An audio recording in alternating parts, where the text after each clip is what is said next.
it's Robert's and I's job to show you all about MRSC services, and even if you've been a long-time user of MRSC, we promise that you will learn something today about our resources that you didn't already know.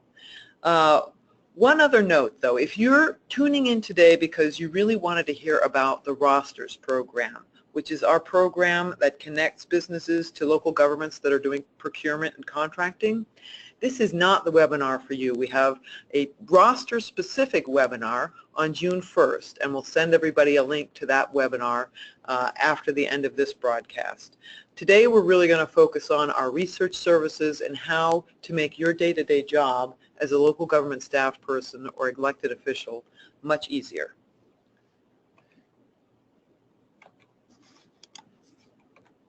So before we dive into the substance of today's presentation, a couple quick technical notes for you.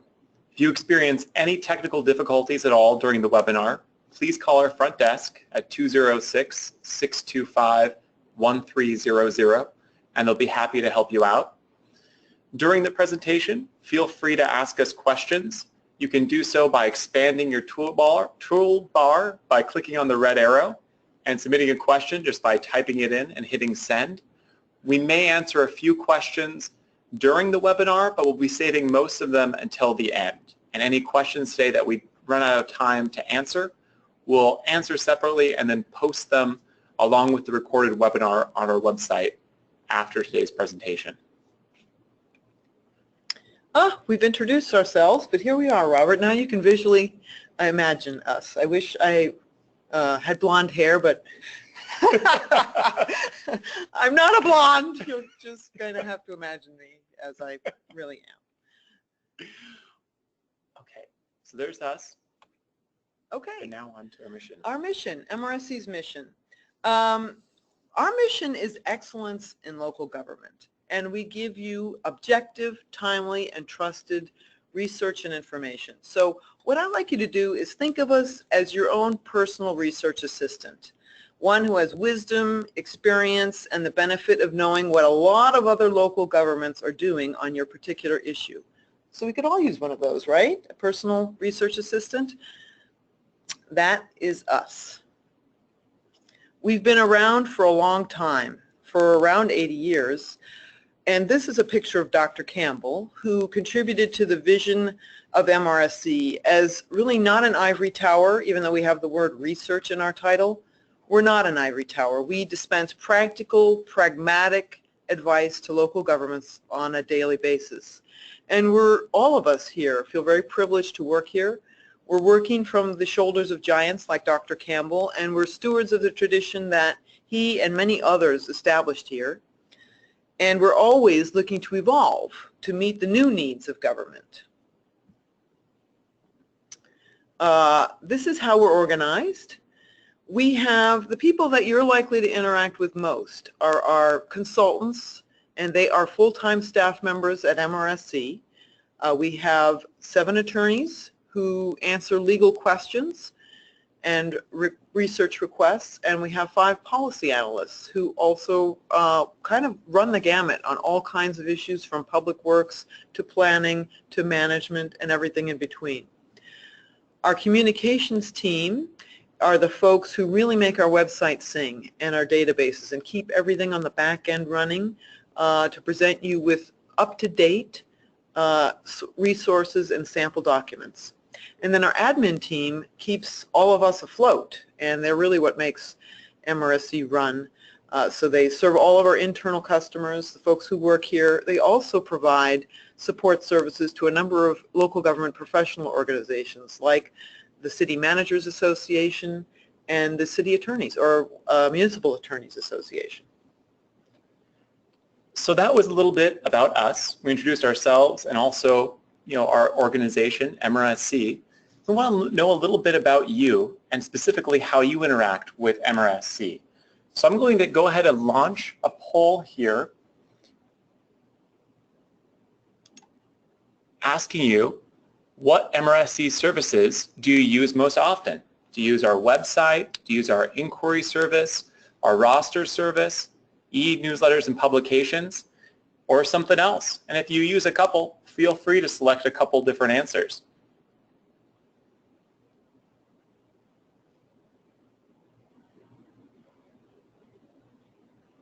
All right.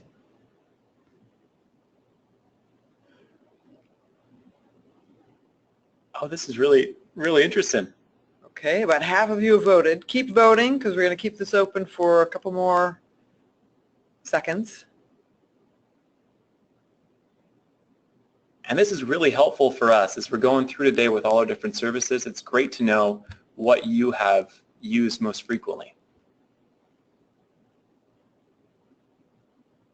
Okay, it seems like most of you have voted, so I'm going to go ahead and close the poll. And it seems that the vast majority of you have used our website most often, followed by our inquiry service and rosters and e-newsletters as well. So it's great that you're familiar with our services and have been putting them to use. Okay. So thank you for participating in the poll. And I kind of wanted to just go over now. We've talked about kind of who we are, and I want to give you a scope about what we do. And this is a great segue from the polling question because it kind of gives some numbers that back up the response to that poll a little bit. So these are numbers from 2016, and in 2016 we answered over 6,500 inquiry requests from more than 350 local governments across the state of Washington. Nearly 2 million people visited our website resources. We conducted over 100 trainings for over 7,000 attendees across the state of Washington, both in person and also over webinars like the one you're enjoying today. And we have nearly 20,000 subscribers to our e-newsletters and have connected over 4,500 businesses with 461 public agencies using MRSC rosters. And I know that our roster service keeps expanding, so these numbers are probably bigger than they are right here. Okay, so I'm not going to go through each of these kind of services right at this moment, but I'm going to jump right to kind of our bread and butter service, which is our Ask MRSC inquiry service. So essentially, what our Ask MRSC inquiry service does is it connects you, local government officials from across the state of Washington, with us, with our legal consultants as well as our policy consultants in order to help answer the questions that are important to you. It's a free service, or it's a service at no direct cost to all city and county staff and elected officials, as well as many special purpose districts across the state of Washington if they've contracted through their associations with MRSC. Some examples being the Association of Washington Hospital Districts, as well as Endurus. So it's a great service in case you just have a quick question or you want to chat with somebody about a problem that's facing your organization. So as I mentioned, it pairs you, a local government official or staff member, with us, one of our legal and policy consultants. There are 12 of us, and we have vast expertise in a wide variety of areas, ranging from public records to finance to public works to general management and governance questions.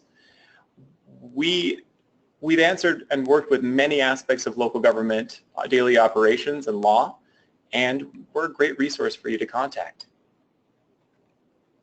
So, I've mentioned who we are and what the service is, but let me tell you exactly how to get in touch with us and use it. So the easiest way is to go to our homepage. Step back here for a sec. This is a screenshot from our homepage, mrsc.org. And in the upper right-hand corner, you'll notice a big green button called Ask MRSC. If you click that, you'll be able to submit a question online that will be assigned then to one of our consultants based on the subject area of the question, or you can call us directly, either at our 206 number or toll-free at our 800 number, and you'll be connected with one of our legal and policy consultants and be happy to chat with you about your question over the phone. So that's kind of an overview of what the Ask MRSC inquiry service is. I have a question for you in the form of another polling question that just generally asks, when have you used the Ask MRSC inquiry service? And please don't worry if you haven't used it before. It's still there. It's still available to you if you're a local government official in the state of Washington. But feel free to go through and you're able to select multiple answers if that works for you. And we'd love to just get a sense of when you've called in and what reasons have brought you to our inquiry service.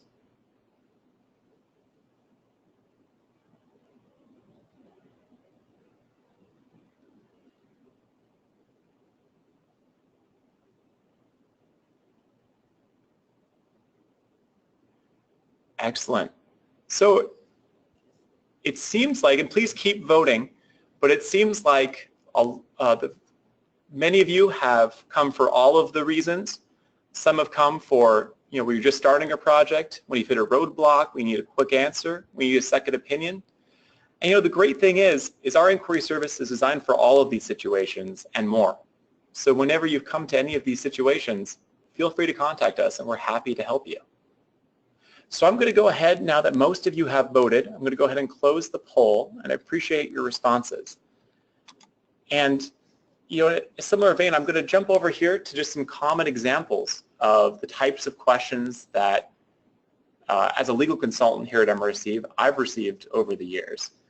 And you'll notice again that there are a wide variety of different types of questions. The questions can be, what does this statute mean? For example, how are the 5 business days calculated in RCW 4256-520, which relates to responding to a public records request? In other words, state law says you have 5 business days to respond to a request. How are those days calculated? The answer is that the day that the request received does not count as one of the 5 days. Other types of questions that we've received are, of the can they do that variety, such as, is there a conflict of interest if a city council member marries a city employee? The short answer is that in general, unless there's a separate property agreement, the council member can't marry a city employee because they'd have a financial interest in their salary, which is prohibited under state law. Other types of questions are, is it legal for a city or county to pay a signing bonus to a new employee? And the answer is that it's a gift of public funds unless the local government has adopted a policy for it, budgeted money for it, and the employee has actually accepted employment with the city or county. And then there's also the more general questions of just looking for examples. For example, can you send me examples of moratoria that have been adopted by other jurisdictions regarding the production, processing, and retail sale of marijuana? We have a lot of these on file, and as we're going to point out later in the webinar, we have an MRSC sample document library that contains a vast array of sample documents in a whole variety of subject areas. And if we don't have a sample that'd be useful to you, we'll be happy to help find one. So these are just some examples of how you can ask MRSC. Again, I want to emphasize is that there's really, give us a call. We'll tell you if it's outside of our expertise, but it's a very rare situation when that will occur. Okay, so now we're going to kind of walk you through our website. Okay, so we'll get more in depth on this in a couple of minutes, but this is just an overview of what is on our MRSC homepage here. This is typically what you would see in some configuration when you come to our website. We always have a featured article, and that's going to give you information and guidance on a timely issue, old or new. This one's from a little while back on when the paid sick leave initiative passed that set minimum wage for Washington State. We'll always have a blog article, and we put out blog articles 2 and 3 times a week, really mostly on emerging issues, on something that's come up that's important to you, or just timely information that is sort of not regard to time, but is really on an issue that crosses all kinds of departments within your organization. This one is on political speech and lobbying by local government employees and what the rules of engagement are. In focus are interesting and emerging issues, not necessarily written by MRSC staff, but we look at other sources of information and bring the most relevant to you. Upcoming trainings and webinars, and you can also access our archived webinars here under our training tab. And Ask MRSC is an archive of common questions, and you'll often find interesting things there if you come to our website. Okay, so Tracy gave you kind of a brief overview of the types of content that we have online. There's a lot of it. We're going to dive into some of the most useful of it later in this webinar. But I want to take a moment here and just kind of explain some ways that you can stay informed about what's changing related to local governments in the state of Washington and what new information that is pertinent to your role as a local government official or employee. And so first thing I want to point out is that our website is built so that it's readily accessible through mobile devices, either on your tablet or your cell phone, so you can look at it wherever you need it. We also publish 5 in-focus e-newsletters that you can subscribe to that condense some of the most relevant information we have based on certain subject areas, and they come out periodically. As you can see, we have a general local government newsletter as well as an Ask MRSC newsletter, which is the compilation of some of the more common questions that we've been asked recently. We also have topic-specific newsletters such as finance, planning, and management. And you can subscribe to these newsletters on our website. Finally, we're also active through social media. We push out and notify local governments of new content through Facebook as well as through Twitter. So feel free to connect with us and stay informed through social media. Now, these are some of just the brief ways that you can use MRSC resources to stay informed about what's the latest and greatest for local governments in the state of Washington. I have a question for you about how are you staying in, pardon me? Yeah, exactly. How are you using online resources to stay informed? And so this question really is, how are you keeping track of all of the things that are changing for local governments? Are you using our Insight blog? Have you subscribed to our e-newsletters? Do you just contact us when you think of something may have changed? Or some other aspect of MRSC that keeps you informed? You just swing by it from day to day to our homepage. All of these are perfectly acceptable ways of staying informed. Excellent, okay. So it seems like many of you have subscribed to our e-newsletters. That is fantastic. Also subscribing to our blog and just contacting us. And again, feel free just to contact us through our Ask MRSC inquiry service when you're confronting an issue that you maybe haven't looked at in a while and you're just curious what the latest and greatest is on that topic. That is a perfectly fine reason to use our inquiry service. So since most of you have responded, I'm going to go ahead and close the poll, and I really appreciate it. Again, if you haven't subscribed to our blog, our e-newsletters, I recommend it. You can do so through our homepage, mrsc.org.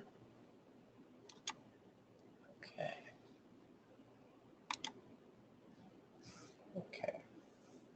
So now we're going to kind of turn to a more in-depth dive of some of the online research tools that are available for free to you, local government officials and employees from across the state of Washington.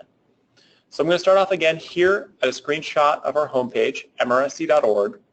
I want to call your attention to the search box at the top of the page.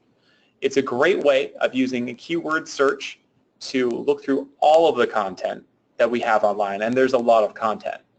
You can limit your search by specific type of content that you want to peruse, such as a topic page or blog posts. And we've been doing a lot of improvements with our search box, so it's getting better and better. And it's one of the easiest ways to find content on our website. If you don't want to use a keyword search, or you're not quite sure what the correct keyword will be, we also have the option of simply browsing through our different types of content. And the way that you do that is through the blue toolbar at the top of the page that has 6 tabs. And so what Tracy and I are going to do now is we're going to switch over to the website, and we're going to start walking you through some of these tabs. Yeah, so this should be able to help you hone in on precisely the content that you need for your question or whatever you're trying to research in a quick way. So we're going to start with the research tools, and then we're going to go over to the explore topics, because those are really the main areas. These first two tabs if you're trying to research an issue where you're going to really find the things that you want. So I'm going to go over our research tools, and then Robert is going to talk about the legal research. So here are our research tools. Ask MRSC will simply take you to a place where you can submit a question to us.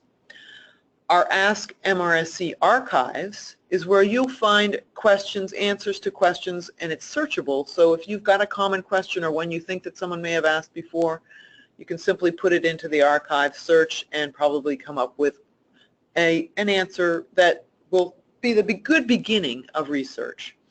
City and town profiles, there you'll find each city and town, their public officials, links to their population, their budgets, other important documents for them. You can also download our city profile, or I'm sorry, city official app, where you can have readily handy on your mobile device the email addresses and contact information for all city officials, elected officials, and key staff positions as well. County profiles will do the same. We don't have an app for that, but you'll get a lot of good information there on population size and links to elected officials there on the county profile page. Custom searches. This is really cool. I'm not going to go into it in depth, but if you have gotten an assignment that relates to, I need to find zoning regulations on something like drones or billboards, or I just want to adjust some regulations that we've got, you can, through the instructions on this link, search every online zoning code or municipal code in the state of Washington. You can also search through keyword all of the websites for local governments in Washington. So especially the code search is really handy if you're doing any kind of code writing.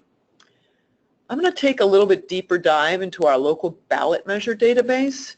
This is a really handy tool if your local government is considering going to the voters on a funding measure, just want to see what the history of it is, what the likelihood of it is passing, and what other local governments have done. So you can search. This is since 2011, we've been gathering all of the local government ballot measures, except for school districts, but every other local government. You can either search them by keyword or filter by ballot categories, and I'll give you a sense of what that really looks like. So you can search the most recent election, the last 2, the last 5 years are all that we have from 2011. You can search by government type, and you can see the different government types that we have here, city, county, and all the special districts. If you're looking in particular about, for example, a transportation measure or a parks and recreation measure, you can also search by subject matter. You can search by funding type, and if you really want to hone in on, for example, we'd like to consider a transportation benefit district sales tax, if you know that level of detail, then you can look particularly at only those. I'm going to look at them, all of them, from 2011. I'm going to do a search for all of the TBD sales tax measures that have been on the ballot since then. And these are the kinds of results you'll get. You'll notice on this results summary on the right-hand side, you'll know that there are 34 sales tax measures that have been attempted. 29 have passed, 5 have failed. So that's just about the average pass-fail rate, actually, for all funding measures in Washington State. It's about a 75% success rate. Some more, some less. But then you can go and you can look at each of these individually. And here's an interesting one from Blaine, because they just went to the ballot in April of 2017 this year, passed by a 71% margin. And if you click on that particular measure and want to know more about it, you'll get the actual ballot measure text, the funding type, the funding amount. So that's really handy. I'm going to go back. You can also export all of these results to Excel and do some additional sorting if you want to sort the data according to whatever your needs are. So that is really handy too. You can also sort by county. So for example, if you wanted to know how ballot measures in Pierce County have fared, both at the county and the cities within Pierce County, you would select Pierce County and do your search that way. So very handy if you're tasked with doing some research. You're going to look so smart to the elected official who asks you, to give them some information about how to fund sidewalks through a ballot measure. So another research tool that I want to show you is the sample document library.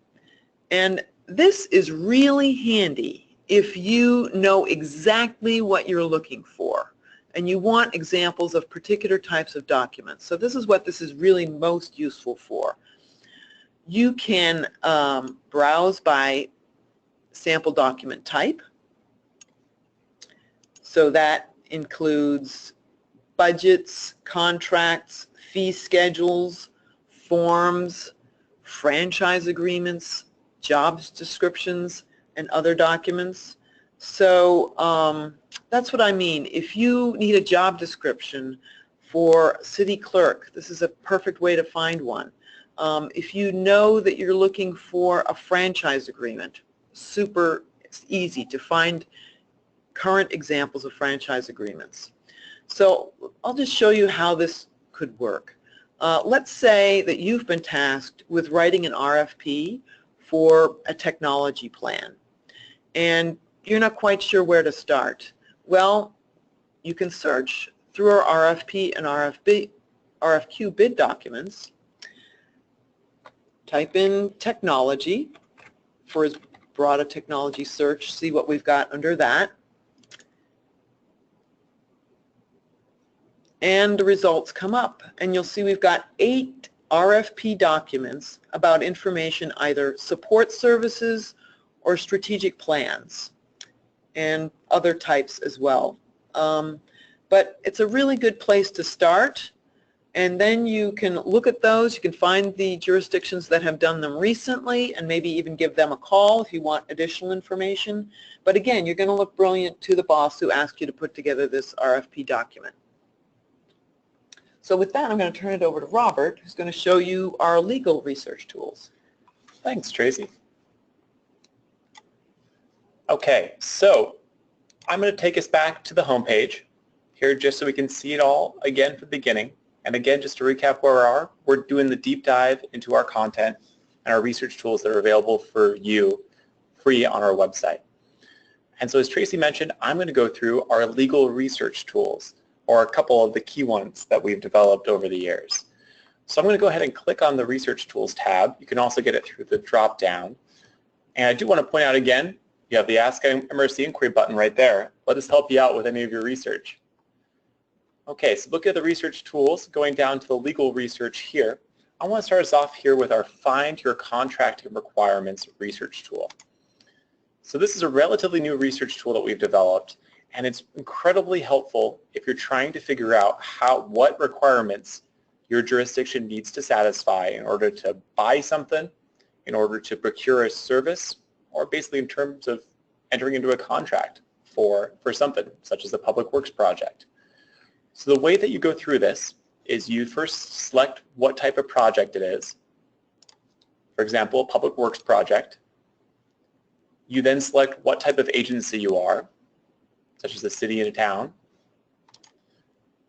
And then in the event of a city or town, we've actually gone through every single city or town in the state of Washington to outline their contracting requirements. So for example, we can go to B and we can go to Bainbridge Island. And you will see here all of the contractor requirements, or a summary of all the contractor requirements for the city of Bainbridge Island, as well as some links to additional resources and more information. So this is true for cities and towns. We have it for counties as well as for many types of special purpose districts. And so the reason that we developed this tool is that we're asked these questions often.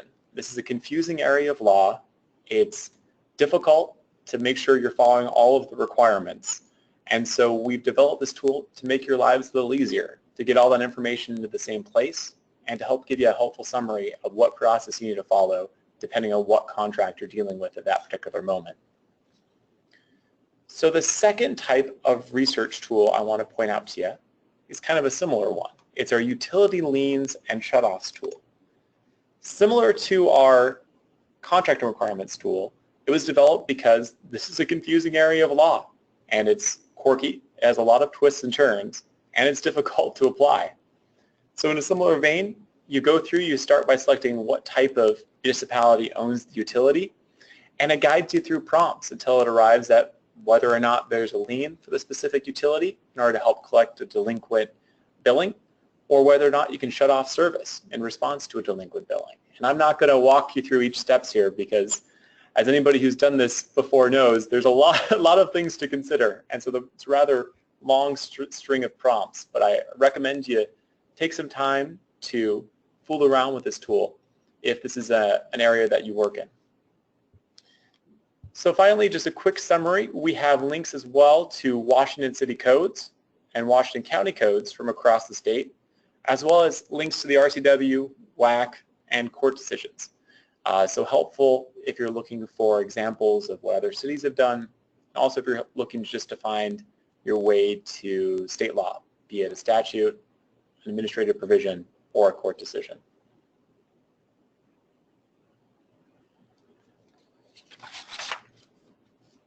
Okay. So now it's kind of the summary of our research tools. Now we're going to go over to Tracy to talk about our topic pages. Okay, so I think research tools are super fantastic if you want to hone in on a specific item and have a pretty good idea of what you're looking for. Explore topics is more if you want to you'll get a lot of guidance on, and you want to get started on a particular topic, and you want to know all of the resources that are out there for that particular topic. So I'm going to go into and show you our latest topic page recommendations on a finance issue, and fortunately it's right here. I could have gotten there through the topic page, but since it's focused on our home page right now, because we've just expanded its financial policy guidance, I'm going to get there through the home page button. Okay, so here is what you'll find when you go to any topic page. You're going to find the topic itself, and on this page will give you the table of contents basically for the page, which is very handy. On the right-hand side, you'll have related materials. Oftentimes you'll find something interesting here as well. But I'm going to focus on the main enchilada here, the topic page and the table of contents. You'll get an overview of the issue. If you're just trying to get some background, that's a great place to start. What are financial policies? The benefits of them, key components, sample policies, which you'll find on almost every topic page that will have samples, and then recommended resources. So I'm going to give you, let's jump down to the key components of a comprehensive financial policy. Here you'll see that we've got recommendations for policies that are essential to local government's financial health. List of them here: asset management, cost allocation, debt management, fund balances and reserves, investments. If you do any work in this area, you'll know that these are areas that the state auditor is also looking at your financial health in these areas, and they're looking for policies. And so we've worked with the auditor's office to develop these recommendations for you. Other financial policies are here. Let's look more carefully at the asset management policies. This is, how do we keep track of the assets that we have within our organization? How do we make sure that we're maintaining them? And how do we know when to replace them? And what do we do if one of them is lost or destroyed? So from a financial, stewardship point of view. So again, you can quickly find out what's on this page, what a definition, key components, scope and purpose, capitalization threshold. How do we even define what assets we're going to keep track of? We're not going to keep track of every pencil, So what financial threshold do we make to ensure that we're keeping track of the important assets that we have? How do we keep track of when things come in and when things go out and when things are transferred within our organization? How do we assess or track the condition of our assets? How do we make sure that we have a policy on maintenance and repair? And then sample asset management policies and recommended resources. So let's jump to what oftentimes people are really looking for, sample policies. And here, this is nice because you've got a little bit more useful information than it had you just gone to our sample document library. A little more, you've got them in categories. Oftentimes we'll categorize them according to the size of the jurisdiction so that you can find policies that are similar to your size jurisdiction. This one is organized along general policies, small and attractive asset policies, county asset management policies, and then we actually have some really nifty forms and checklists that are very handy. Ephrata's, Kirkland's, we actually, when we were doing this work, made up our own sample inventory form. So these are the kinds of really practical, pragmatic tools that you can find often on our website that you can just take and use or adapt to your own use. And here we also have an RFP. If you're going out to find software that can help you with asset management, this might be a good place to start for an example of an RFP for that. So I'm going to go back to the top, and that's kind of a quick overview of what you'll find on the typical policy or financially oriented topic page. Excellent. So that was a policy example of a good policy page we have on our website. I'm going to walk you through now some of the legal topic pages that we have. So as many of you hopefully are familiar with, we have a lot of content on our website related to the Open Public Meetings Act as well as the Public Records Act. And so just like there's a certain format that we choose for many of our financial policy pages, we tend to tailor our different topic pages a little differently depending on the content. So I want to show you a creative way that one of our topic pages has presented common questions and their answers related to the Open Public Meetings Act and the Public Records Act. So I'm going to go to the Explore Topics tab, and the OPMA and the PRA are legal questions. I'm going to go to Legal. Again, we have the accordion here. We're looking for open government. And I want to take you to our OPMA and PRA practice tips and checklists.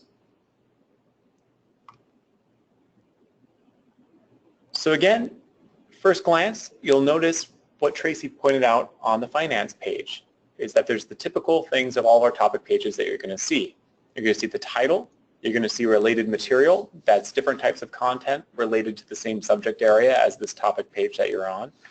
And you're also going to have the accordion here at the top of the page that will allow you to search by major subheadings of what is contained on that page. And so what is on this page is the result of a collaboration between MRSC and the State Auditor's Office, which created a series of checklists and practice tips handouts related to common aspects of the OPMA and the PRA. So for example, we have a checklist on executive sessions, walking you through, mentally, what is this a good ground for it, what's the way to call it, as well as providing some general information related to executive sessions that you can have at your fingertips. So as I mentioned before, we have hundreds of topic pages and a wide variety of content on each page, and different content demands different ways of presenting it. So I want to present to you another example of kind of a different approach we've taken to presenting content, and it's on our marijuana regulation topic page. So marijuana legalization was again a legal topic, and it's a regulation. So using the accordion, I'm going to jump down to regulation and get to the topic page. And you'll notice again, you have the accordion at the top of the page with the subheadings related materials. And this gives you an overview of all of the different aspects of marijuana legalization that are relevant to local governments in Washington State. In particular, I wanted to pull out and point out this map of zoning ordinances that we've developed that shows what other jurisdictions in the state of Washington are doing and gives you links to see exactly what they did. And this was particularly relevant when legalization had just occurred and different local governments were trying to figure out what to do and what others were doing on this subject. And so you can see here, you can toggle between city and county. You can go through and, for example, click on Port Townsend, see the population, quick overview of what their approach has been and a link to their ordinance. You can go to West Richland and do the same. Go up to Spokane. We have every single city or town in the state of Washington and a brief overview of what they've done. And the same can be said for all 39 counties in the state. So that's kind of an overview of some of our typical topic pages and an introduction to the different types of content that you can find in our topic pages. Again, there's hundreds of them and there are many different topics. And so it could be sometimes overwhelming to find what you're looking for. And so I wanted to take this moment again, just point out that if you can't find what you're looking for on our website, feel free to call us or send us an email. We know what content we have and we can find it for you. Okay, so now we've talked about kind of in the abstract of what are different research tools and our different ways of accessing the content that we have online. And now Tracy and I are going to walk you through two different examples of actually walking you through how to use our resources to find the answer to a question that you're looking for. So I'll turn over to Tracy for the first one. Okay, so our jurisdiction is considering the shift to a biennial budget from an annual budget, and I need to gather some information about what that might mean for us and what all the implications are. So if I were doing this, I might first start by calling Toni Nelson on our staff because she knows everything about these kinds of issues and she's just a super fantastic resource. So while you can get a lot of information on our website, if you want some of the context, it's just great to email or call one of our consultants. But let's say you really want to start because you love to self-serve and you can do it on your own time where I would start on this is really our search box because it's a broad topic. I don't know precisely the kind of document that I want. I want some general research and an overview of the issue. So I'm going to start here. And I will go type in biennial budget into our search and see what we've got. So the first thing that comes up is the biennial budget topic page, which I will go to in a moment. But just wanted to point out a couple of really nifty resources here that we've just developed within the last 2 days. These are not only budget calendars for counties and cities, but a way for you to just download important deadlines for your county and city budget onto your Outlook or your mobile device. So that's really nifty. So let's go see what we've got on biennial budgeting on our topic page. Again, it's nice just to open the accordion, see what you've got in terms of an overview. Whether you're a city or county, the rules are slightly different, so you'll want to look at the part of our topic page that is relevant to your jurisdiction. We've got recommended resources and then a list of all jurisdictions with biennial budgets for the next upcoming biennial budget year.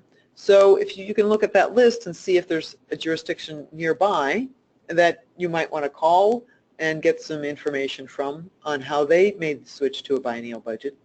Let's look at our recommended resources and see what's there as well. So on our recommended resources, we've got an article written by Redmond's finance director, or he's now their IT director. He's a man of multiple talents and many hats, Mike Bailey. The GFOA advice on improving the effectiveness of multi-year fiscal planning, and then we've also got a webinar that highlights Mike Bailey and Lynn Norby on our staff on the pros and cons of biennial budgeting. So that, along with all the other information on our topic page, is a great way to start on a project of determining whether this is the right move for you. Okay. So that was kind of a more policy-based research question, and walking through our online resources to help find the answer and the information you need to make a good decision. The example I'm going to run you through now is more of a legal question that you're working through. And so the question here, our town received a public records request for a document that includes the social security number, salary, and benefits of a particular town employee. And the question is, must this information be produced? And this requester, added to it all, says he's going to make a big public records request if we don't disclose the information that he's looking for. And so, again, I guess we're trying to figure out if social security numbers, salary, and benefits of a particular town employee contained on a record are disclosable under the Public Records Act. So to do this, I'm going to go to our website, and I'm going to take us back to our homepage. And so again, if I was short on time, I could go ahead and call one of the legal consultants here at MRSC, and they could walk me through it. But I'm going to give it a shot and see what I can find just online. So again, I'm going to go up to the search bar at the top. And again, I realize I took the slide away, but what we're looking for, and the question is whether the social security number, salary, and benefits of a town employee are disclosable if they appear on a document that's been requested pursuant to the Public Records Act. So I think we should take it one at a time. So let's start with social security number. So what I'm going to do is I'm going to go ahead and just type in social security number into the search box because it seems like a good keyword. And I have a feeling that MRSC might have been asked this before. All local government officials have social security numbers, and so I imagine this question has come up before. So I'm going to limit my search to inquiries, which again are just some of the questions that MRSC has received over the years that MRSC's consultants have determined are of wide applicability to local governments. So let's see what MRSC has. All right, so 2 results. So the first one here is, may a local government agency disclose an employee's social security number that may be contained in the employee's personnel file? The answer is no. This information is now specifically exempted by RCW 4256-250, subsection 3. So there we go. We know that there is an exemption for it. We even have the RCW citation. Of course, I'm going to go look at the RCW just to make sure nothing has changed. We're in the middle of a legislative session, so out of abundance of caution, good to be careful. But I think we can say that social security numbers are exempt from disclosure, meaning I can redact it from the document that was requested. So that leaves now the question of whether salary and benefits of a town employee are subject to disclosure. And so again, I'm going to go, just to, for representation's sake, I'm going to go back to the MRSC homepage, and I'm going to go ahead and look to start with salary. So I'm going to put in the word salary, and that's kind of general. So I think I'm just going to put in the word public records as well, just to, because that's what I'm looking for. So I'm again going to limit it to just inquiries that MRSC has received, because again, I think this is pretty common. And let's see what the search engine comes up with. Okay, so the first result, must the city disclose records which reveal the salary and benefits that a particular employee or official receives? Yes, there is no exemption that applies to such records. So there we go, and doing good diligence. So it looks like we have the answer. Salary, there is no exemption, and we also have the bonus that benefits, there is no exemption. And to do good full diligence, I noticed that the synopsis here cut off. I'm going to go ahead and click on it just to read the full inquiry response. And nothing else has changed. So it looks like we know that salary and benefits are not exempt and would need to be disclosed on the record and couldn't be redacted. So taking a step back, we know that the question was whether the document needed to be produced that contained the social security number, salary, and benefits of the town employee. We know that we can redact the Social Security number, and we know that we have to produce the salary and the benefits. But now we remember that the requester was threatening a big public records request if they didn't get all of the information that they were requesting. And we will be redacting something, the Social Security number. So I'm going to go ahead, since I'm on MRSC.org, I'm going to be a bit proactive. I'm going to see what resources MRSC has about how to respond to a big Public Records Act request, if one happens to have come in. So again, I'm going to go to the search bar at the top of the page, and I'm not quite sure what the terminology is for a big Public Records Act request. So what I could do is I could go ahead and ask MRSC and call and chat about it with a consultant, or I could just put in what I'm thinking, big records request. And I'm not sure what type of content it would fall under, so I'm going to go ahead and search all sections of the MRSC website. And let's see what comes in.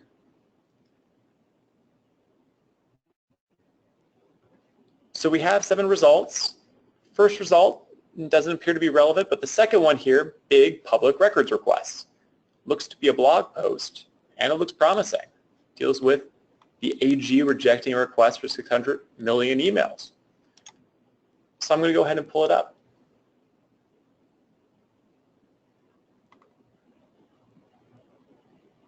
And like I said, it was a big Public Records Act request, so it took a while to load. But so come in here now. It looks like this is a blog post written by Jim Doherty, one of the legal consultants here at MRSC, and it goes over, state agencies look like they're receiving big requests, as well as what the law is regarding overbroad public disclosure requests. This seems like it would be great background. Although I'm going to notice that it was written in 2015, so about 2 years ago.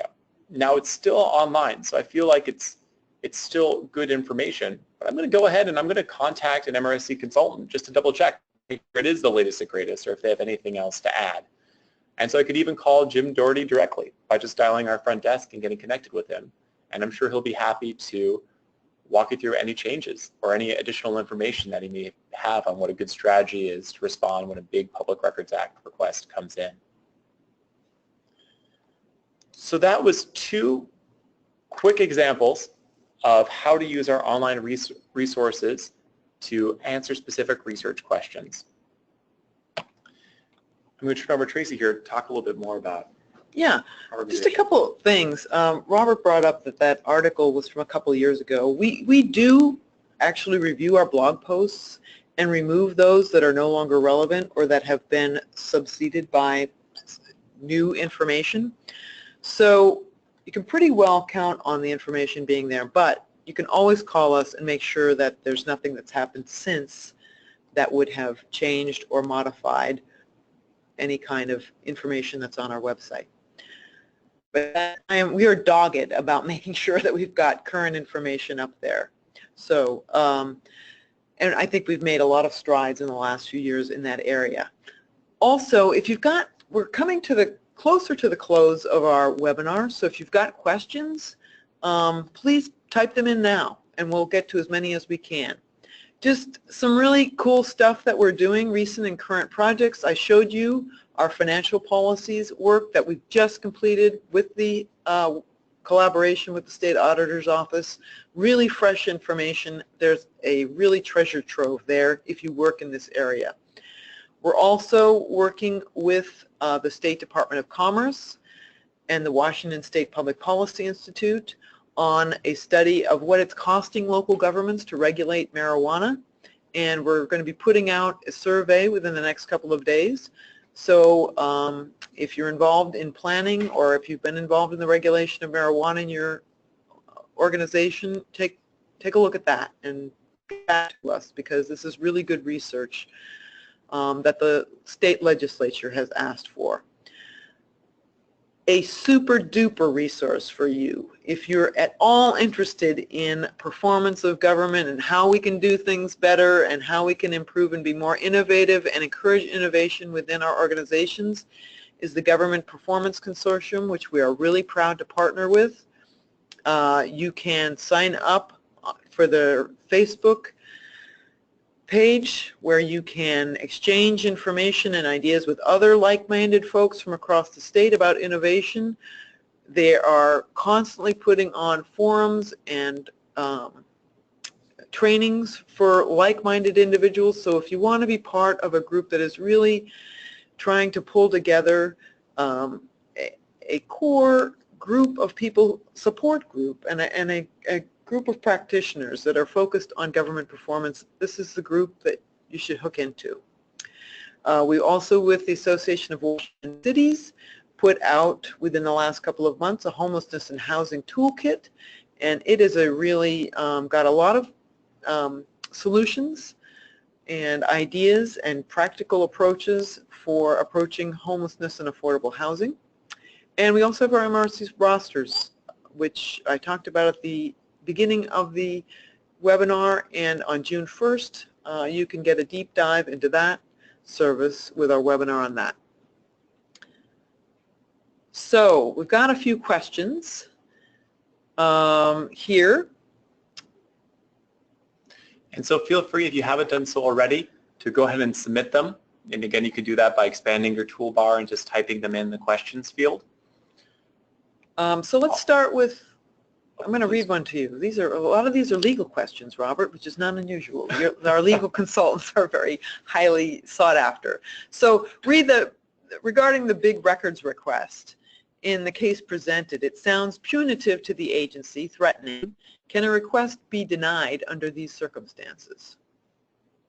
Where the requester actually threatens the organization with, hey, if you don't give me what I want, I'm going to sock you with a big records request. Is that a basis for denying the request? It is not. You can make a request as long as it's for identifiable records. There is some new legislation that has been passed that may limit the amount or the overbroad requests. It's very new. The governor just signed it earlier this week, and we're actually going to have a blog post coming out about it soon. But generally, requesters are free to make requests for what records they're seeking. Someone's asked a question about whether, if they've got something that is sensitive or confidential, how would they get advice from MRSC? The best way to do that, if you are dealing with a sensitive or confidential question, is to call one of our consultants and talk it over with them on the phone, and then you can get some information. You may want to also go to our website, but that's really the best way to handle a confidential request. One note, of course, is that we're consultants, and I definitely recommend, if it is sensitive or something that needs to be confidential, to discuss it with your legal counsel for your agency.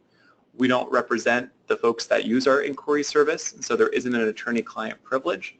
However, of course, we are happy to help in whatever way we can. The question is, does MRSC maintain population information on cities? And in our city profiles, you'll see the most up-to-date population information that we have for them. So that was on our research tools tabs, where you can get that population information. Can the sample documents be edited?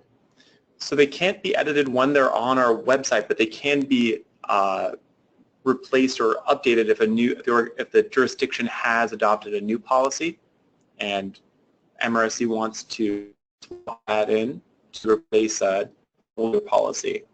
But you'd have to, if you wanted to use it as a basis for a policy to be adopted in your jurisdiction, you'd have to download it and then use the terms, kind of a copy and paste situation.